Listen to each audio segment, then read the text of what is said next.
I felt his presence. He's come for me. He can feel when I'm near. That's why I have to go. As long as I stay, I'm endangering the group and our mission here. I have to face him. Why?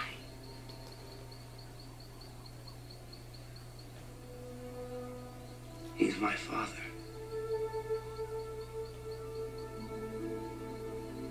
Your father?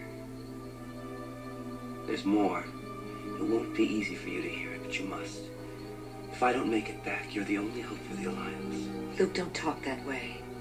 You have a power I don't understand and could never have. You're wrong, Leia. You have that power too. In time, you'll learn to use it as I have.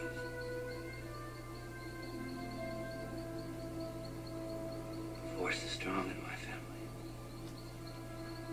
My father has it. I have it. And my sister has it.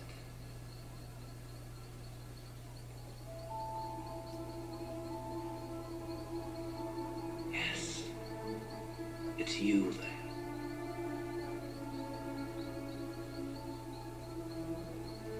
I know. Somehow,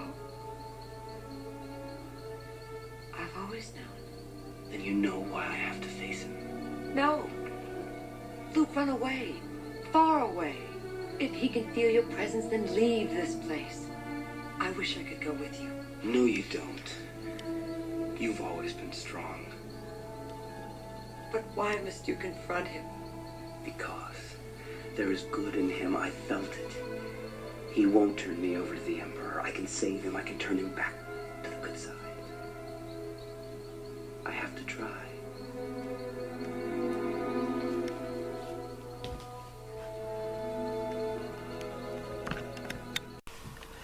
Did you see what happened there? Leia basically gave him a free pass to leave on the eve of battle, guilt-free. In fact, she encouraged him to leave and never come back for his own safety. Now, if anyone else under Leia's command had done that, she would have been pissed. In fact, anyone who did that might have been thrown in the brig.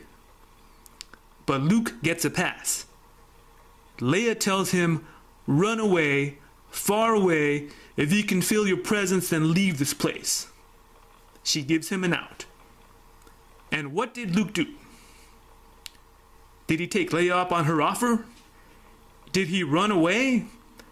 Did he go and become a hermit on some godforsaken rock where nobody can find him? Hell no, he did not.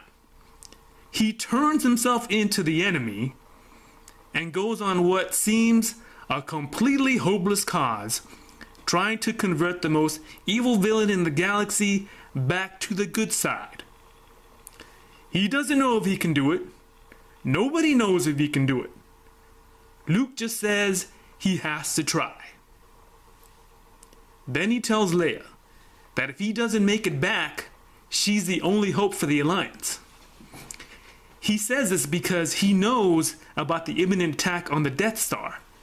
He knows he will be on the Death Star when it is attacked, and he's almost certain it will get blown up with him still on it, and that he will die along with everybody else on the Death Star. He even tells the Emperor later in the movie, soon I'll be dead and you with me, quote unquote. So basically, Luke is going on a suicide mission. Not for himself, not even for the rebellion, but basically to save his father's soul. Now, after all this, after all these examples, can somebody please freaking explain to me why in The Force Awakens, Luke simply abandons everyone? This literally makes no sense. I would love to see the mental acrobatics and mental gymnastics needed to explain this gaping inconsistency between the original trilogy and The Force Awakens. That would be hilarious. The character of Luke as set up by George Lucas, doesn't strike me as someone who would just abandon his nephew or anyone else to the dark side. As George Lucas showed time and time again in every single original movie, Luke Skywalker would rather die trying to save the people he cared for than sit by and do nothing. What Jar Jar Abrams did to the character of Luke Skywalker is unforgivable. It is completely inconsistent with and contradicts the original trilogy.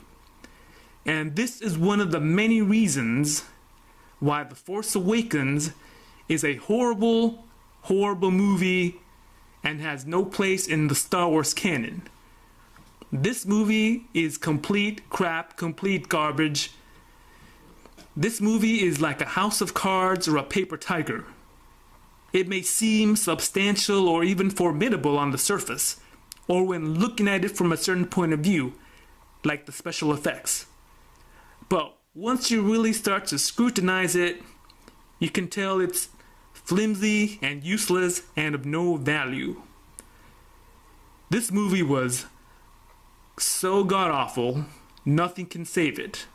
Not even the next movie, The Last Jedi. Since the damage has already been done. Since this movie, the first one in the series, got off to such a bad start, it means the next movie will be flawed. Even if the next movie is better than The Force Awakens, it will still be flawed. And one more thing. Anyone who says The Force Awakens is better than Return of the Jedi is on crack. Aight.